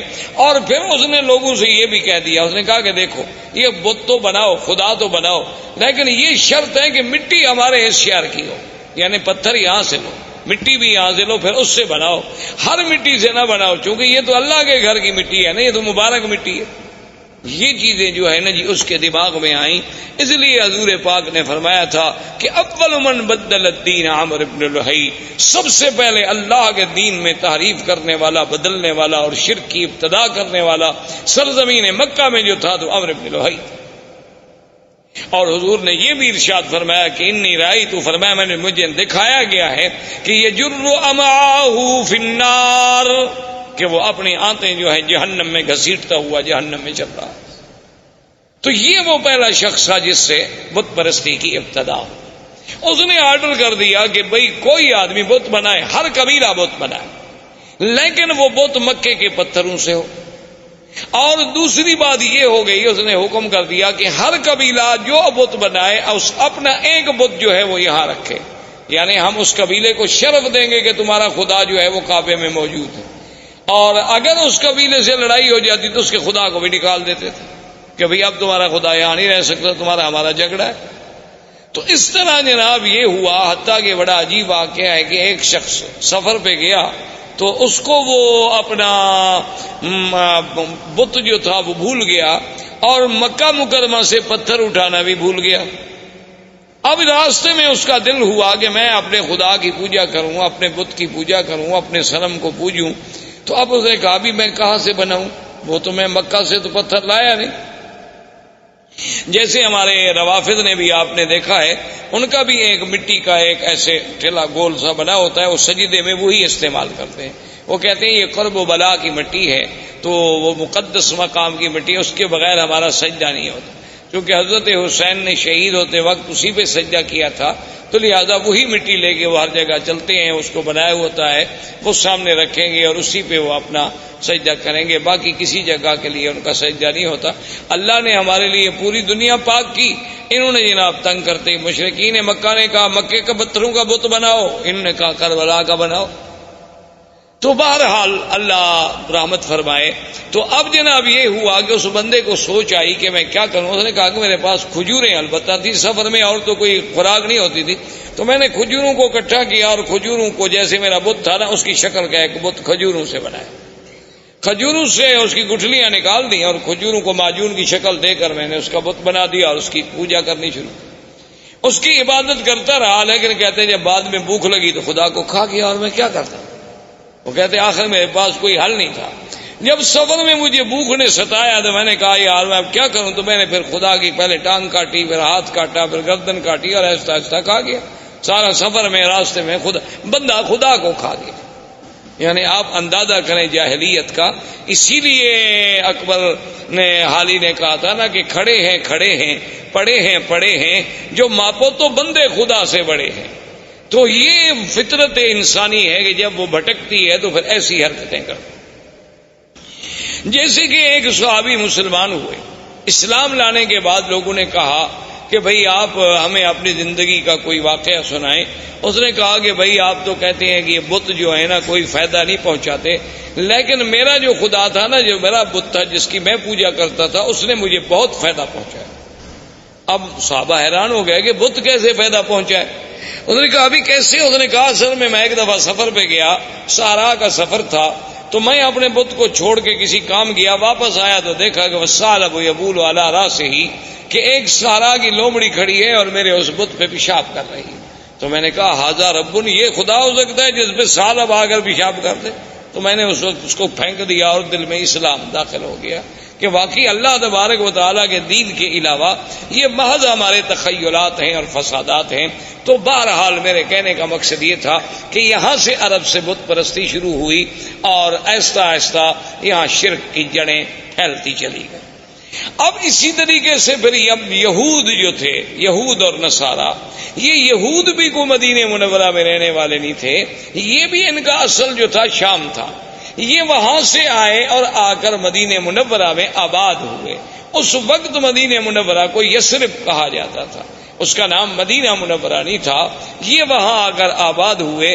ان میں کئی قبائل تھے، بنی قینقاع تھے، بنو نذیر تھے، بنی قریظہ تھے، اور اسی طرح یمن سے کچھ لوگ نکلے۔ جب ربیعۃ بن النصر یمن کا آدمی تھا، اس نے خواب دیکھا کہ اپنے خواب میں کہ بعض احباش کہتے ہیں بہت گھٹیا قوم کے لوگ، وہ یمن پہ بادشاہ بن جائیں گے، تو وہ ڈر کے مارے اپنے خاندان کو لے کر وہ بھی وہاں سے نکلا اور حیرہ میں جا کے اس نے، عراق کے اندر ایک جگہ ہے حیرہ، وہاں جا کر اس نے ڈیرا ڈالا، اور اس کے بعد پھر اس کا لڑکا پیدا ہوا جس کا نام جو ہے سنان ابن اسعد تھا، سنان اسعد، جس کا لقب تبا تھا، یہ اس کا بیٹا تھا، اور یہ پھر بہت بڑا بادشاہ بنا۔ اور اس اس نے پھر بڑی جنگیں کی اور بڑی لڑائیاں کی، اور یہ اسی ضمن میں آیا، مدینہ منورہ میں پہنچا، پھر مدینہ منورہ سے آگے چلا گیا، اور اس نے اپنے ایک بیٹے کو اسی یثرب کے مقام پہ چھوڑ دیا کہ بھی تم یہاں رہو، سنا ہے کہ یہاں علماء رہتے ہیں، اہل کتاب لوگ ہیں، ان سے کچھ استفادہ کرو۔ اچھا، خدا کی قدرت یہ ہے کہ کچھ عرصے کے بعد اس کے بیٹے کو مدینے میں کسی آدمی نے قتل کر دیا۔ وہ جب قتل ہوا تو اس کو اطلاع ملی کہ تمہارا تو بیٹا قتل ہو گیا۔ اس نے جناب چڑھائی کی، اس نے آگے چڑھائی کی اور جنگ لڑی، اور خدا کی شان دیکھیں، دنیا کی تاریخ میں یہ نرالی جنگ تھی کہ مدینے والے لوگ اس سے بادشاہ طبا کی فوجوں سے، یمن کی فوجوں سے سارا دن لڑائی لڑتے، جب شام ہوتی تو ان کے لیے کھانا بھجواتے، جب شام ہو جاتی وہ کہتے جی لڑائی اپنی جگہ ہے، مہمان ہیں یمن سے چل کے آئے ہیں مدینہ، کھانا تو دینا ہے۔ دن میں لڑائی اور شام، حیران ہوگی یہ کیسی قوم۔ ایک دن اس نے علماء یہود تھے دو، وہ آئے اس کے پاس، انہوں نے کہا کہ دیکھو تم چاہتے کیا ہو؟ اس نے کہا میرے بیٹے کو انہوں نے قتل کیا۔ انہوں نے کہا بیٹے کو قتل کیا، تم نے کتنے قتل کر دیے؟ اور تمہارا تو ایک بیٹا قتل ہوا، تم نے کتنے قتل کر دیے؟ چاہتے؟ اس نے کہا نہیں، میں تو یثرب کو مٹا دوں گا، میں تو اس شہر کا نام و نشان نہیں چھوڑوں گا دنیا میں۔ اس نے کہا بات سنو، یہ وہ جگہ نہیں جسے تم مٹا سکو، ہذہ مہجر محمد الرسول اللہ صلی اللہ علیہ وسلم، یہ ایک نبی پیدا ہوں گے عربی محمد پاک جن کی ہجرت کا مقام ہے، اس کو تم نہیں مٹا سکتے، اس کے مٹانے کا خیال چھوڑ دو، تم خود مٹ جاؤ۔ اس نے کہا اچھا، تو وہ جناب ان کو ان کے کہنے پہ لڑائی مدینے سے بند ہو گئی، اور اس نے کہا اچھا ایسا کرو کہ تم دو علماء یہود جو ہے نا تم میرے ساتھ چلو، تاکہ میرے ملک میں بھی جا کے کوئی دین پھیلاؤ۔ اب جناب راستے میں ابھی وہ سفر کر رہا تھا کہ بنو حذیل ایک قبیلہ ہے جو مکے میں آباد۔ یہ بنو حذیل قبیلے کے لوگ جو تھے یہ دوڑے ہوئے پہنچے اس بادشاہ کے پاس، طبا کے پاس۔ انہوں نے کہا کہ حل تريد من الذهب والفضة ومن المجوهرات شيئا عظيما، کیا تمہیں چاہیے کہ تمہیں ہم سونا، چاندی، ہیرے، جواہرات کا ڈھیر حوالے کر دیں؟ تم چاہتے ہو؟ اس نے کہا کون نہیں چاہتا۔ تو اس نے کہا وہ سارا کعبہ شریف کے اندر جو ہے یہ تمام دنیا کا سونا موجود ہے، آ کے لے لو۔ کیونکہ اصل یہ بات ٹھیک بھی تھی، کیونکہ کعبۃ اللہ جب بنایا گیا نا جی تو اس کے درمیان میں ایک کنویں نما شکل بھی تھی، تو لوگ اس میں زیورات، سونا، چاندی، ہر چیز ڈالا کرتے تھے۔ یہ اسی کی نقل ہے نا کہ اللہ کے گھر کی تعظیم کی جاتی ہے، اب لوگ قبروں پہ جا کے اسی طرح پیسے ڈالتے ہیں، چاندی، سونا، زیورات، ہر چیز ڈالتے ہیں۔ تو بہرحال یہ ہے کہ اس نے قابل کو ٹھیک، اور اس نے فیصلہ کر لیا کہ کعبۃ اللہ کو جا کے گرا دو، اور وہاں جو خزانے دفن ہیں وہ سارے خزانے نکال کے میں یمن چلے جاؤں۔ ابھی اس نے یہ ارادہ کیا تھا کہ بالکل سیاہ ایسی اندھیری آئی کہ اتنا اندھیرا چھا گیا کہ اپنا ہاتھ بندے کو نظر نہیں آتا۔ اس نے پھر ان علماء یہود کو بلایا کہ جلدی آؤ، یہ کیا ہو گیا؟ انہوں نے کہا کہ راستے میں ایک شہر ہے، اس کے بارے میں تو تم نے کوئی بری نیت نہیں کی۔ انہوں نے کہا ہاں بالکل، یہ بنو حذیل کے لوگ آئے ہیں، وہ کہتے ہیں کہ وہاں کعبے میں بہت بڑا خزانہ دفن ہے، میں جا کے کعبے کو گراؤں گا۔ اس نے کہا تم کعبے کو نہیں گرا سکتے، وہ اللہ کا گھر ہے، وہ بنائے ابراہیم ہے، تم فوراً توبہ کرو اور چل کے کعبے کا طواف کرو۔ اس نے کہا طواف تو خیر میں نہیں جانتا، چلو پھر میں ویسے تعظیم کرتا ہوں، احتراماً میں چلا جاؤں گا، لیکن میں گراؤں گا نہیں، اب میں نے توبہ کر لی۔ اس نے توبہ کر لی کعبۃ اللہ کے نہ گرانے کی۔ رات کو خواب میں دیکھا کہ میں کعبۃ اللہ پہ غلاف چڑھا رہا ہوں۔ تو اس نے علماء یہود سے کہا، انہوں نے کہا چلو تعظیم کا یہ بھی ایک طریقہ ہے کہ اس کعبۃ اللہ پہ تم غلاف چڑھاؤ۔ تو سب سے پہلا غلاف چڑھانے والا وہ طبا تھا، حسنان ابن سعد۔ اس نے غلاف چڑھایا، پھر یہ غلاف چڑھتے رہے۔ اچھا کبھی ایسا بھی ہوتا تھا کہ غلاف پہ غلاف چڑھتے گئے، غلاف پہ غلاف چڑھتے گئے، تو بعض اوقات تو یہ بھی فیصلہ کرنا پڑا کہ ان غلافوں کے بوجھ سے کہیں دیواریں نہ گر جائیں، اس لیے پھر حکم دیا گیا کہ ایک غلاف رکھو بھئی، اتنے غلاف تو نہ چڑھاؤ۔ تو یہ ان دونوں یہودیوں کو لے کر اپنے ملک میں گیا، جس کی وجہ سے یمن میں بھی یہودیت پھیل گئی، یمن میں بھی یہودیت غالب آ گئی۔ اب اسی زمانے میں یمن میں یہودیت کا غلبہ ہو گیا، نجران کے علاقوں میں کچھ نصارہ تھے، اور اسی طرح ہرقل قیصر روم جو ہے وہ نصرانی تھا۔ تو اسی زمانے میں وہ ابو نواز بادشاہ تھا جس نے حدود بنائی تھی، جس نے خندقیں کھودی اور مسلمانوں کو جس میں جلایا گیا تھا، وہ ابو نواز تھا۔ اس نے جناب لوگوں کو جلا ڈالا کہ بھی یا تم مجھے خدا مانو ورنہ میں تمہیں آگ میں جلا ڈالوں۔ تو اس جلنے والے واقعے میں سے صرف ایک آدمی تھا جو بچ گیا، دوس۔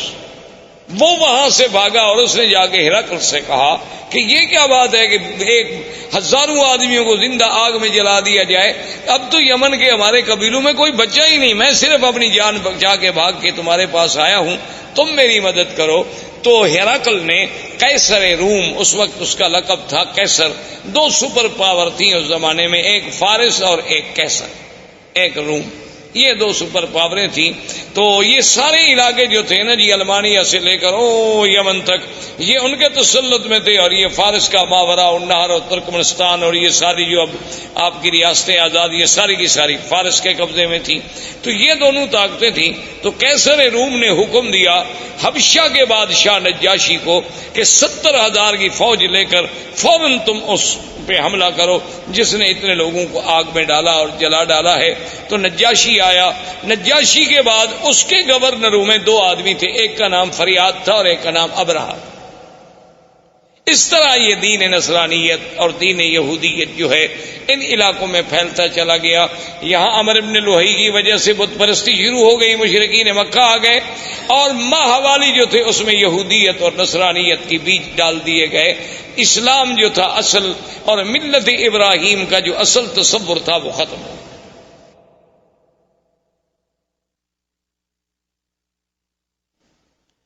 اب جناب یہ ہوا کہ آہستہ آہستہ ابرہہ اور اریاد اس کے درمیان میں بھی جنگ ہوئی۔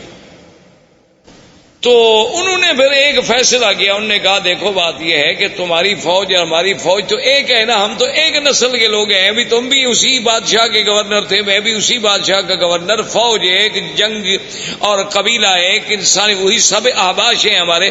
اگر تمہاری فوج ماری گئی تو احباش مارے گئے، میری ماری گئی تو احباش مارے گئے، ہم فوجوں کو کیوں ماریں؟ ہم ایسا کیوں نہ کریں کہ ہم دونوں آپس میں لڑیں، جو مر گیا جو بچ گیا وہ حاکم بن جائے۔ تو ابرہہ اور فریاد نے آپس میں جنگ لڑی۔ تو فریاد نے ایک تلوار کا بھرپور وار کیا جس سے ابرہہ کا ناک کٹا، جس کی وجہ سے ابرہۃ الاشرم، کہ وہ ناک کٹا ابرہہ، اس وجہ سے اس کا لقب پڑا، اس کی ناک کٹی، اس نے جو بھرپور وار کیا تو فریاد مارا گیا، لہذا ابرہہ بن گیا۔ اب ابرہہ جب بن گیا تو اس نے، اب بادشاہ قیصر کو پتہ چلا کہ ان لوگوں نے کیا کیا، میں نے ان کو کہا کہ دشمنوں پہ حملہ کرو، یہ آپس میں لڑے، اور اس نے میرے اپنے گورنر اریاد کو قتل کر دیا، بڑا بدبخت ہے ابرہہ۔ اس نے قسم کھا لی، اس نے کہا کہ واللہ مجھے خدا کی قسم ہے میں اتنا بڑا لشکر لے کے جاؤں گا کہ اسی یمن کی مٹی میں اس کو مٹی کر دوں گا اور اس کے بالوں میں مٹی ڈالوں گا اور اس کو میں یمن کے اندر ہی جا کے سزا دوں گا۔ تو فوری طور پر جب ابرہہ کو پتہ چلا کہ قیصر روم حملہ کرنے والا ہے تو آدمی بڑا چالاک تھا، اس نے فوراً سر پہ اسطرا پھروا دیا اور یمن کی مٹی جو تھی وہ بھی ایک برتن میں بھر کے قاصد بھیجے بادشاہ روم کے پاس کہ جناب میں تو آپ کا غلام ہوں، آپ چونکہ قسم کھا بیٹھے ہیں نا تو لہذا میرے بال بھی حاضر ہیں، یمن کی مٹی بھی حاضر ہے، اس میں میرے بال ڈال دو، قسم تمہاری پوری ہو گئی، خدا کے لیے مجھ پہ حملہ کیوں کرتے ہو؟ بادشاہ بھی خوش ہو گئے، انہوں نے کہا ٹھیک ہے، جب ایک آدمی اتنا نیاز مندی پہ آ جائے، جب اتنا اس نے کر دیا کہ اپنے بال کٹوا دیے، بال کٹانے کا معنی تو یہ ہوتا نا کہ گردن پیش کرنی، ورنہ اللہ میاں کو احرام میں یا حج میں یا عمرے میں بالوں کی کیا ضرورت ہے؟ مقصد تو یہ ہے کہ ہم نے سر اللہ کے حکم پہ جھکا دی کہ اپنی محبوب ترین چیز جو ہے بندے نے پیش کر دی، قربان کر دی۔ اب جناب جب یہ ہو گیا تو اب ابرہہ نے اسے خوش کرنے کے لیے انہوں نے کہا کہ جناب گزارش یہ ہے کہ سرزمین عرب میں ایک کعبہ ہے تو ہم یہاں اپنا کعبہ کیوں نہ بنائیں؟ تو وہاں اس نے ایک کعبہ بنایا جس کا نام کلیس، اور اس کعبے کو اتنا جناب اس نے بنایا تعمیری طور پہ، اور اس کے بعد اس نے قیصر روم سے کہا کہ پوری دنیا میں اعلان کریں کہ اس کعبے کا حج کریں۔ اعلان ہو گیا۔ ایک قبیلہ تھا نسیع، عرب کا ایک قبیلہ تھا نسیع۔ نسیع کا معنی ہوتا ہے کسی چیز کو پیچھے کرنا۔ اچھا یہ قبیلہ جو تھا نا یہ حرم کے بڑے مجاور تھے اور حرم کے بڑے خادم تھے، اور یہ مکہ اور طائف کے قریب درمیان میں یہاں ان کا قبیلہ آباد تھا۔ اصل میں ان کو نسی کیوں کہا جاتا تھا کہ 4 مہینے ہیں نا جن میں جنگ اللہ نے حرام کر دی تھی، 4 حرم۔ اچھا وہ 4 مہینے کون سے تھے؟ رجب، اچھا اس کے بعد پھر ذی القعدہ، ذی الحجہ اور محرم۔ اچھا یہ 3 مہینے اکٹھے ہیں، ذی القعدہ، ذی الحجہ، محرم، رجب اکیلا ہے۔ اب جناب جب یہ اتنی مدت ہو جائے عربوں کو لڑائی نہ ہو، تو عرب تو بغیر لڑائی کے رہ نہیں سکتے تھے نا، یہ تو قومیں ایسی تھی کہ بس ہر وقت لڑنا ہے۔ ان کی لڑائیاں اس بات پہ بھی ہوئی ہیں کہ ایک قبیلے نے کہا کہ تمہارے درختوں سے ایک چڑیا اڑی اور میرے درختوں پہ آ کے بیٹھ گئی، یہ زیادتی کیوں ہوئی؟ اس پہ لڑائی شروع ہو گئی اور سینکڑوں آدمی قتل ہو گئے کہ وہاں سے چڑیا اڑ کے میرے باغ میں کیوں؟ لڑائی ہو گئی۔ اب جناب یہ جب ان کا اب جب 3 مہینے صبر کیسے کریں، تو یہ اس قبیلے والوں کو کہتے کہ بھئی ہم نے فلاں قبیلے سے لڑنا ہے، تو کہتے کوئی بات نہیں، ہم محرم کو پیچھے کر دیتے، ہم محرم جو ہے نا پیچھے کر، ذی الحج کے بعد جب مہینہ آتا وہ کہتے جی یہ سفر ہے، اس کے بعد محرم آئے گا، تو اس کو یعنی 1 مہینے کو پیچھے کر دیتے۔ تو اس لیے ان کو نسی کہا گیا کہ یحلونہ عاما ویحرمونہ عاما۔ اللہ نے قرآن میں بھی فرمایا 1 سال تو اس کو محرم رہنے دیتے، 1 سال اس کو سفر بنا دیتے، پھر جنگ حلال ہو جاتی۔ تو یہ نسی قبیلہ جو تھا، ان کو جب پتہ چلا کہ بھئی حبشے میں ابرہہ نے ایک کعبہ بنایا ہے خدا کے کعبے کے مقابلے پر، انہوں نے کہا بھی اگر آہستہ آہستہ اس کی رونق بڑھ گئی اور چرچا بڑھ گیا تو ہمارا تو مسئلہ ختم ہو جائے گا۔ یہ یہاں سے کچھ آدمی نکلے اور چوری چوری داخل ہوئے عبادت کے بہانے سے، رات کو وہاں گندگی کٹھی کی اور ان کی دیواروں کو گندگی لگا کے یہ غائب ہو گئے۔ صبح جب ابرہہ کو اطلاع ملی کہ تمہارے کعبے کو تمہیں بے حرمتی کی، اس نے کہا یہ کس نے کی ہوگی؟ اس نے کہا صاف بات ہے، صاف بات ہے، عرب قبائل کے علاوہ اور کون کر سکتا ہے، اور کسی کو ہمارے کعبے سے کیا دکھ ہے؟ تو تحقیق پر پتہ چلا کہ بھی ہاں یہ تو نسی والوں کا کام ہے، جو مکے کے کعبے کے مجاور ہے نا قبیلہ بنو نسی، یہ انہی کا کام ہے۔ انہوں نے کیا تو اس نے کہا کہ ٹھیک ہے، حکم دیا فوجوں کو کہ تیاری کرو، میں جا کے اس کعبے کو منہدم کرتا ہوں، جب تک وہ کعبہ رہے گا نا میرے کعبے کا جو ہے لوگ عزت نہیں کریں گے اور نہ یہاں کوئی حج کرے گا۔ اس کعبے کو توڑ دیتے ہیں، کچھ عرصے کے بعد لوگ بھول جائیں گے کہ کہاں کعبہ تھا، کہاں کیا تھا، کیا حج تھا، کیا احکام تھے۔ تو یہ وہاں سے لشکر لے کے چلا، اور اسی کے لشکر میں ہاتھیوں کا لشکر تھا، اور ان میں جو سب سے بڑا ہاتھی تھا اس کا نام محمود تھا۔ اس ہاتھی کا نام جو ہے محمود تھا، لوگ نام رکھتے تھے، اور اس کا سائز جو تھا چلانے والا اس کا نام انیس تھا۔ یہ جناب لشکر چلا، یہ جب آیا راستے میں تو لوگوں کو پتہ چلا کہ یہ عجیب بات ہے، کعبۃ اللہ کو گرانے کے لیے آ رہا ہے۔ تو راستے کے عرب قبائل جو تھے انہوں نے جا کے اس سے لڑائی لڑی، لیکن وہ بیچارے شکست کھا گئے، اور ذو نفر ان قبیلوں کا سردار تھا وہ قید ہو گیا۔ وہاں سے چلتے چلتے یہ طائف آیا۔ طائف میں اس وقت بنو ثقیف تھے، قبیلہ بنو ثقیف آباد تھا۔ تو بنو ثقیف کو پتہ چلا کہ ذو نفر جو ہے وہ بھی شکست کھا گیا، بنو خصم والے وہ شکست کھا گئے، تو ہم بنو ثقیف اب اس کا کیسے مقابلہ کر سکتے ہیں اتنے بڑے لشکر کا؟ تو انہوں نے ابرہہ کو پیغام بھیجا کہ دیکھو تم جا رہے ہو کعبۃ اللہ کو توڑنے کے لیے، ہم تمہارا راستہ نہیں روکتے، تم جانو مکہ جانے، کعبہ جانے، لیکن شرط یہ ہے کہ لا تؤذوننا، تم ہمیں ایذا نہیں پہنچاؤ گے۔ اس نے کہا بالکل ٹھیک، لیکن اس نے کہا کہ اپنی شرافت اور صداقت کی کوئی نشانی، کوئی دلیل تو دو نا کہ تم پکے ہو، ایسا تو نہیں کہ میں ادھر جاؤں اور تم پیچھے سے حملہ کر دو، کیونکہ بنو ثقیف بھی بڑی مشہور لڑاکی قوم تھی اور خاص طور پہ تیر انداز تھی۔ تو انہوں نے ایک آدمی تھا جس کا نام تھا ابو رغال، ابو رغال جو تھا نا جی، وہ انہوں نے کہا کہ یہ آدمی ہم تمہیں دے رہے ہیں، یہ ایسا آدمی ہے کہ ایک تو طائف سے لے کر مکے تک تمہیں راستے بتائے گا، اس وقت سڑکیں تھوڑی بنی ہوئی تھی، اور راستہ نہ جانو تو 2 دن کا راستہ 10 دن لگ جاتے تھے۔ تو یہ تمہیں دلالت کرے گا کہ کعبۃ اللہ کا راستہ کہاں ہے، اور تمہیں مکے تک پہنچا دے گا۔ اور اس ابو رغال نے اپنے قبیلوں سے، اپنے دین والوں سے غداری کی اور ان سے وفا کی کہ ان کو مکے کا راستہ بتلایا، اور وہ چلتے چلتے مکے کے قریب پہنچا، اور اسی راستے میں ابو رغال جو ہے وہ مر گیا۔ اور دنیا میں تاریخ میں یہ بات موجود ہے آج بھی کہ اس کی قبر جو تھی نا جی، آج تک دنیا میں ابی رغال کی قبر مشہور تھی کہ بعد میں عرب والے جاتے تھے اس کی قبر پہ جا کے پتھر مارتے تھے، جیسے جمرۃ العقبہ کو مارتے ہیں نا، کہ یہ وہ بدبخت ہے کہ جس نے اپنے دین کو بھی چھوڑا، اپنے قبیلوں کو بھی چھوڑا اور ابرہہ کو لے آیا کعبہ گرانے کے لیے۔ تو ابو رغال وہاں مر گیا۔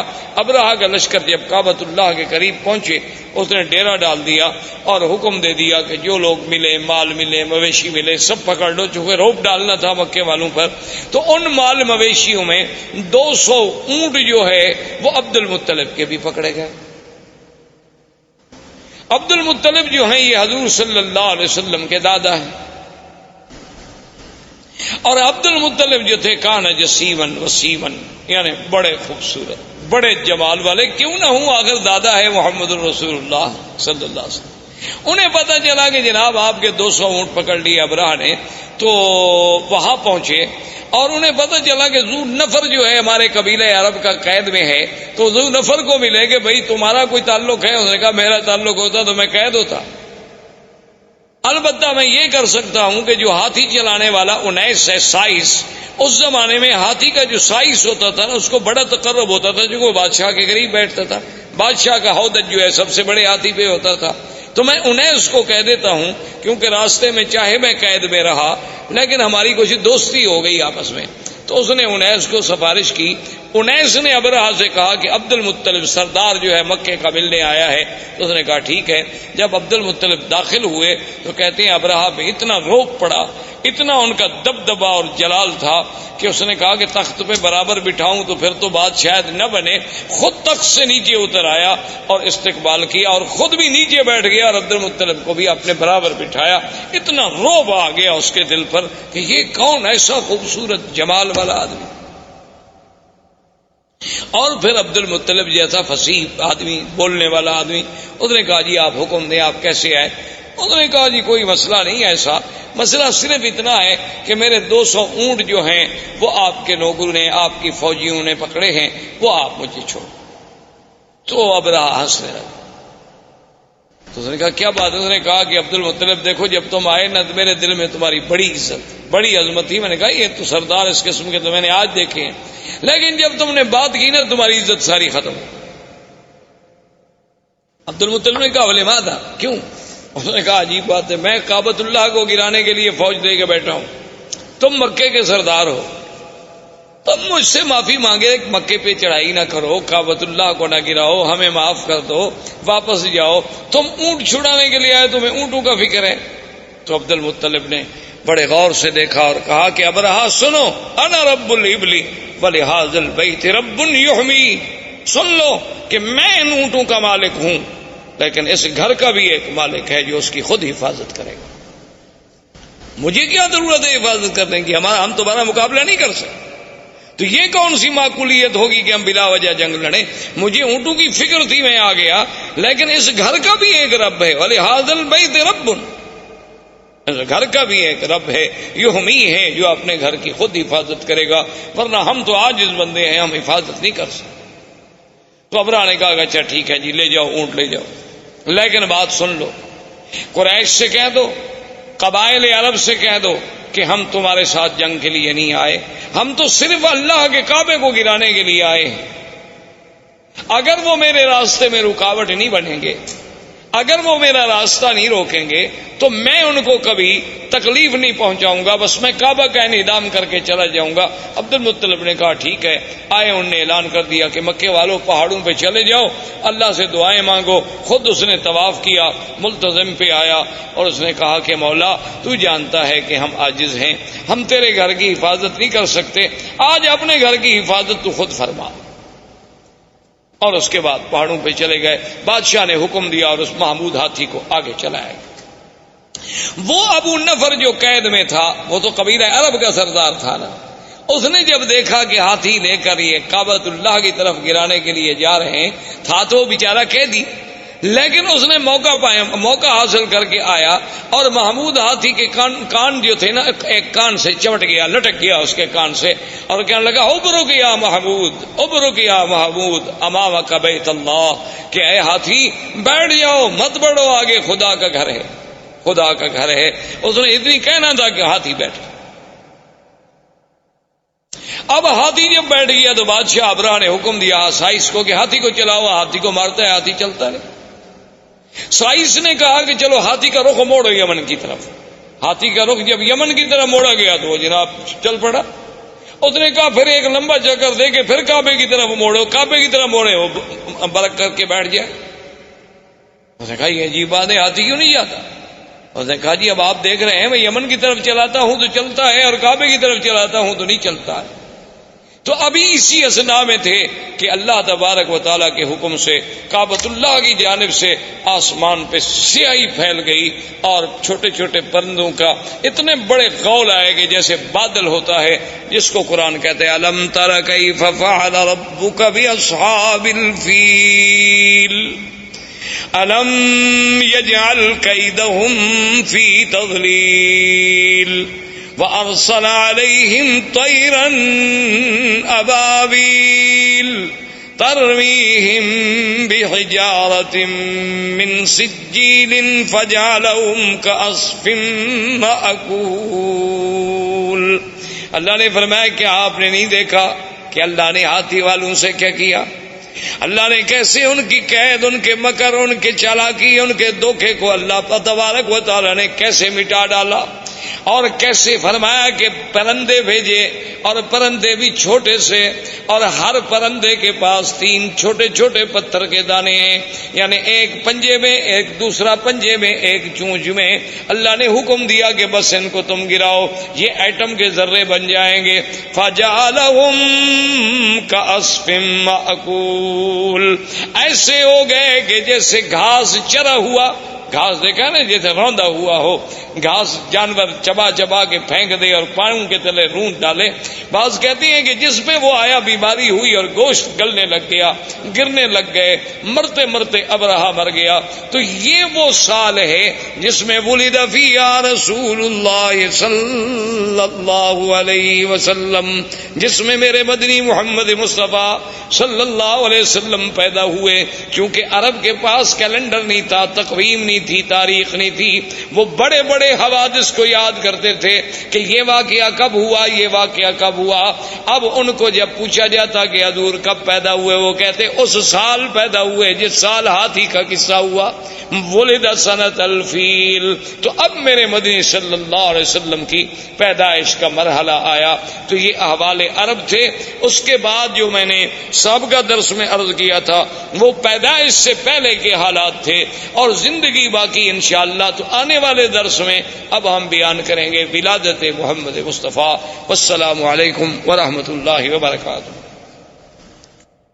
برادران اسلام، آج کے اس درس میں سرکار دو عالم سرکار مدینہ حضرت محمد مصطفیٰ صلی اللہ علیہ وعلا آلہ و اصحابہ وسلم تسلیما کثیرا کثیرا کی سیرت مبارک کے بارے میں کچھ باتیں عرض کریں. سب سے پہلی بات تو یہ تصور فرما لیں کہ حضور صلی اللہ علیہ وسلم کی سیرت مبارکہ، آپ کی سیرت طیبہ، آپ کی زندگی کے ہر پہلو میں ایک ایسی شان ہے کہ ساری زندگی بھی انسان اگر اس کو بیان کرنے کے لیے اپنی پوری سعی و جد و جہد کرے تو وہ زبانیں گنگ ہو جائیں گی، قلم ٹوٹ جائیں گے، لیکن حضور صلی اللہ علیہ وسلم کی سیرت کے پہلو بیان نہیں ہو سکتے.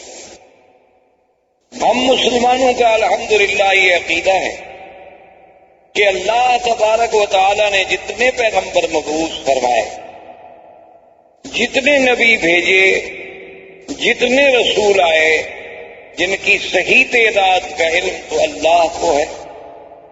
عام روایات سے جو بات معلوم ہوتی ہے وہ یہ ہے کہ 1,24,000 نبی بھیجے گئے، جن میں 313 رسول آئے، اور ان 313 رسولوں میں سے پھر 5 اولو العزم من الرسل آئے، اور ان 5 میں سے بھی پھر سب کے سردار جو ہیں وہ خاتم الرسل سیدنا محمد مصطفیٰ صلی اللہ علیہ وسلم کی ذات مبارک.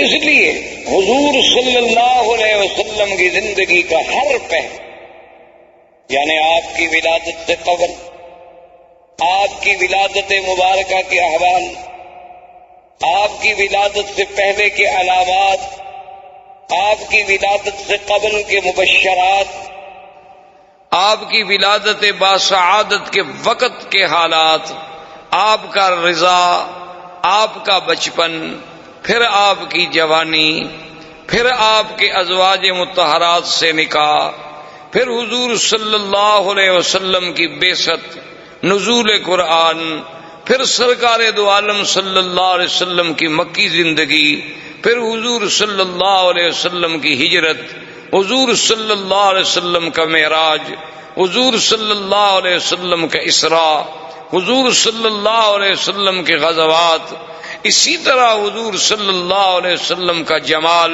حضور صلی اللہ علیہ وسلم کا کمال، حضور صلی اللہ علیہ وسلم کی نوال، حضور صلی اللہ علیہ وسلم کے معجزات، پھر معجزات کے اقسام کے معجزات سماوی، معجزات ارضی، پھر حضور صلی اللہ علیہ وسلم کے معجزات جن کا تعلق جسد رسول سے ہے، جسم رسول سے ہے، اسم رسول سے ہے، حضور صلی اللہ علیہ وسلم کے دین کی آفاقیت، آپ کی کتاب کی عالمگیریت، آپ کا پورے انس و جن کے لیے سراپا رحمت، آپ کا دور بشارت، آپ کا دور نظارت، آپ کا دور اسفار، آپ کا دور فتح مکہ، آپ کا دور اپنوں کے ساتھ، آپ کا دور بیگانوں کے ساتھ، آپ کی خارجی زندگی، آپ کی داخلی زندگی، آپ کے معاملات، آپ کا برتاؤ غلاموں کے ساتھ،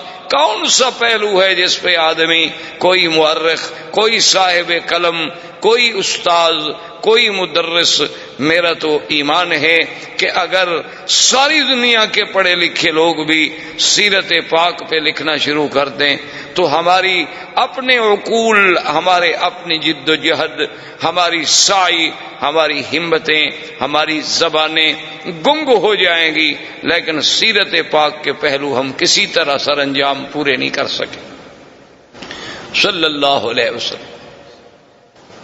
اب اس بات پہ آپ غور کریں، تاریخ عالم پہ نظر ڈالیں، کتب سیر پہ نظر ڈالیں، جس انداز میں میرے آقا سرکار دو عالم حبیب کبریا حضرت محمد مصطفیٰ صلی اللہ علیہ وسلم کا ورود مسعود ہے، اور کسی اللہ کے نبی پیغمبر کے بارے میں یہ بات نہیں ملتی۔ یعنی اسی سے آپ اندازہ لگائیں کہ 1,24,000 پیغمبر حضور صلی اللہ علیہ وسلم کے آنے کا اعلان کرتے جائیں۔ اللہ نے قرآن میں تو صرف عیسیٰ علیہ السلام کا ذکر فرما دیا نا، چونکہ آپ سے زمانہ قریب تھا، کہ عیسیٰ علیہ السلام کے بارے میں ذکر آیا کہ وَمُبَشِّرًا بِرَسُولٍ يَأْتِي مِن بَعْدِ اسْمُهُ احمد۔ لیکن اصل بات یہ ہے کہ ہر کتاب، تورات میں، انجیل میں، زبور میں، ہر کتاب میں نعت محمد مصطفیٰ صلی اللہ علیہ وسلم۔ تو یہ اتنا بڑا اہتمام، حالانکہ اللہ تو جانتے تھے نا کہ حضور صلی اللہ علیہ وسلم کس زمانے میں پیدا ہوں گے، اللہ کو تو علم تھا، اور یہ بات بھی موجود تھی کہ حضور صلی اللہ علیہ وسلم خاتم الانبیاء والمرسلین ہے، اس کا مطلب یہ ہے کہ سب سے آخر میں آئیں گے۔ یہ بات ایک فیصلہ شدہ بات ہے، اور اللہ کا تو علم کامل ہے، اللہ تو عالم ما کان وما یکون ہے۔ لیکن یہ قاعدہ ہے کہ جتنی شان ہوگی، جتنی عظمت ہوگی، اتنا ہی اس کا اہتمام ہوگا کہ ہر پیغمبر آئیں اور حضور کے آنے کے بارے میں خوشخبری دیں اور امت کو بتلائیں۔ اسی طرح دوسری بات پہ آپ نظر ڈالیں، یہ تو بات موجود ہے کہ جب بھی کوئی آدمی ایمان لائے گا تو سارے انبیاء پر ایمان لائے گا، کہ تمام اللہ کے نبی برحق، تمام اللہ کے رسول برحق۔ لیکن یہ ہمیں کسی جگہ نہیں ملتا کہ اللہ تبارک و تعالی نے باقاعدہ پورے انبیاء جتنے اللہ نے پیدا فرمانے تھے سب سے یہ وعدہ لیا ہو، یہ عہد لیا ہو، یہ میثاق لیا ہو کہ اگر میرے مدنی پاک کا زمانہ آئے گا تو تم ایمان لاؤ گے، تم حضور کی نصرت کرو گے۔ یہ کسی اور پیغمبر کے بارے میں ہمیں پورے قرآن و سنت میں بات نہیں ملتی۔ یہ شان ملی تو صرف سیدنا محمد الرسول اللہ کہ ابھی حضور آئے نہیں، ابھی حضور پیدا نہیں ہوئے۔ یعنی جیسے اللہ نے عالم ارواح میں اپنی ربوبیت کے لیے لوگوں سے اقرار کرایا کہ الست بربکم قالوا بلا، کیا میں تمہارا رب نہیں ہوں؟ سب نے کہا کہ نہیں، آپ ہمارے رب ہیں۔ تو جب اقرار الست ہے، اسی طرح اللہ نے فرمایا اذ اخذ اللہ میثاق النبیین لما آتیتکم من کتاب و حکمت ثم جاءکم رسول مصدق لما معکم لتؤمنن به ولتنصرنہ۔ یعنی یہ شان اور کسی پیغمبر کے بارے میں نہیں ملتی کہ اللہ تمام انبیاء سے عہد لے، تمام انبیاء سے میثاق لیا جائے کہ میرا ایک نبی آئے، میرا ایک شان والا پیغمبر آئے۔ اور اسی طرح آپ پورے تاریخ عالم پہ، تاریخ انسانیت پہ، تاریخ اسلام پہ نظر دوڑائیں، ایسا واقعہ بھی آپ کو تاریخ میں کبھی نہیں ملتا کہ اللہ کا نبی پیدا نہ ہوا ہو اور اس پہ ایمان لانے والے پہلے موجود ہوں، ایسا واقعہ کبھی نہیں ملتا۔ یعنی یہ بات تو ملتی ہے کہ بھی انبیاء آئے، تشریف لائے، کچھ لوگ ایمان لے آئے، کچھ لوگوں نے ایمان قبول نہ کیا، کچھ لوگوں نے تصدیق کی، کچھ لوگوں نے تکذیب کی، لیکن ابھی حضور صلی اللہ علیہ وسلم کی بعثت نہیں ہوئی، پیدائش نہیں ہوئی، نبوت ملنا تو بعد کی بات ہے۔ یعنی ابھی حضور صلی اللہ علیہ وسلم اس دنیا میں تشریف نہیں لائے۔ اس وقت تبابع یمن میں سے ایک بادشاہ گزرا جس نے حضور صلی اللہ علیہ وسلم کی سیرت کتب سابقہ میں جب مطالعہ کیا اور سرزمین مکہ و مدینہ سے گزرا اور یہاں کے مناظر کو اپنی آنکھوں سے دیکھا اور ان کتب سماویہ کے ساتھ اس کا تقابل کیا تو اس نے ایک خط لکھا اور اپنے اس ملک میں شاہی فرمان کو امانت کے طور پہ جمع کرا گیا کہ میرے بعد یہ خط جو ہے محفوظ رکھا جائے، اور جب وہ سرکار دو عالم اللہ کے نبی سرزمین مکہ میں پیدا ہوں تو میرا خط پیش کیا جائے۔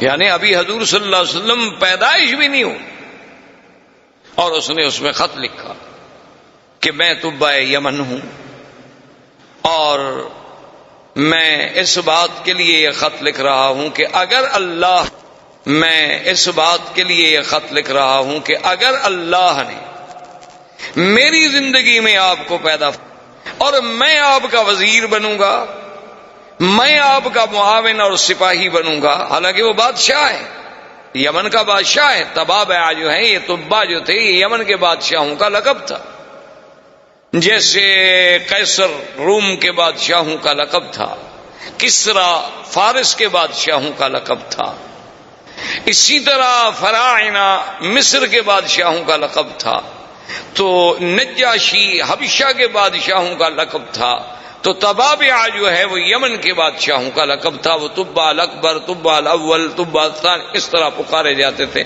تو اس نے لکھا کہ اگر حضور سرکار دو عالم صلی اللہ علیہ وسلم آپ کو اللہ نے میرے زمانے میں میری زندگی میں پیدا فرما دیا تو میں آپ کا سپاہی ہوں گا، آپ کا وزیر بنوں گا، آپ پہ ایمان لاؤں، اور اگر میں پہلے مر گیا اور آپ میرے بعد دنیا میں تشریف لے آئے تو پھر میرے گواہ رہیں کہ میں آپ پر ایمان لا چکا ہوں۔ یعنی اندازہ فرمائیں کہ پوری تاریخ انبیاء میں یہ بات نہیں ملتی کہ ایک نبی پیدا نہ ہو لیکن ایمان لانے والے پہلے اقرار کریں اور پھر اس طرح اہتمام کریں کہ شاہی فرمان لکھ کے اس کو باقاعدہ